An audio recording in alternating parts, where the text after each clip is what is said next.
вазорати мудофиаи Афғонистон ба дархости фармондеҳи нирӯҳои байналмилалии мустақар дар ин кишвар ки гуфтааст барои муборизаи бо муваффақият бо Толибон ирсоли нирӯҳои иловагӣ ба Афғонистон зарур аст, баҳои баланд дод. урдуи Афғонистон باید تقویه شود، تجهیز شود و زیاتر به اردوی افغانستان کمک شوند که تا ما بتونیم در آینده افغانستان از نفوذ تروریسم، از نفوذ باندهای تروریستی در افغانستان جلوگیری کنیم. рӯзи 9 феврал зимни арзёбии вазъи Афғонистон дар Сенати Иёлоти Муттаҳидаи Амрико генерал Ҷон Николсон фармондеҳи нирӯҳои амрикоӣ ва байналмилалии мустақар дар Афғонистон гуфт барои кӯмак ба артиши Афғонистон нирӯи изофӣ надорад.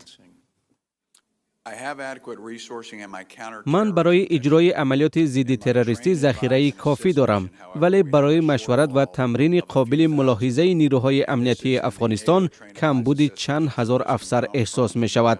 وظیفه ناتو تمرین، مشورت و کمک به نیروهای افغان است که می تواند از طرف امریکا و متحدانمان فراهم آورده شود. дар арафаи инҳисороти генерали амрикоӣ барои аввалин бор президенти амрико Доналд Трамп тавассути телефон бо раҳбари Афғонистон Ашраф Ғани амният, амалиёти зидди террористӣ ва рушди иқтисодии Афғонистонро баррасӣ кард. Дар Афғонистон 8400 афсару сарбози амрикоӣ мустақар ҳастанд. маъмурияти Доналд Трамп тасмимашро дар бораи сарнавишти минбаъдаи нирӯҳои амрикоӣ дар Афғонистон то ҳол эълон накардааст.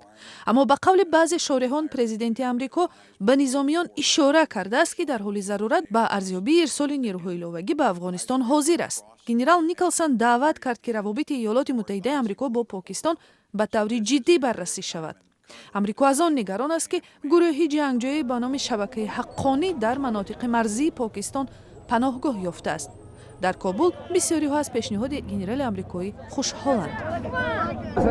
از نگاه وسایط، از نگاه سلاح، از نگاه داراها، از نگاه البسه، همه چیزی که خود افغانستان تقویه شود همی بهتر است. ҳукумати Афғонистон тахминан аз 3/2 ҳиссаи қаламрави ин кишварро таҳти назорат дорад. баъди беруншавии нирӯҳои байналмилалӣ дар соли 2014 Толибон ба пешрафтҳои назаррас ноил шуданд.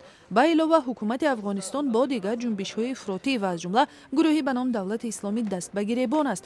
ин гурӯҳ бомбгузории маргталабонаи 7 февралро ки дар назди додгоҳи олии Афғонистон ба вуқӯъ пайваста ҳаёти камаш 22 нафарро аз байн бурд ба дӯш гирифт. чанд маркази вилоятии Афғонистон дар муҳосираи Толибон қарор доранд ва дар давоми 8 моҳи аввали соли 2016 камаш 5,5 ҳазор афсару сарбози артиши Афғонистон ба қатл расиданд.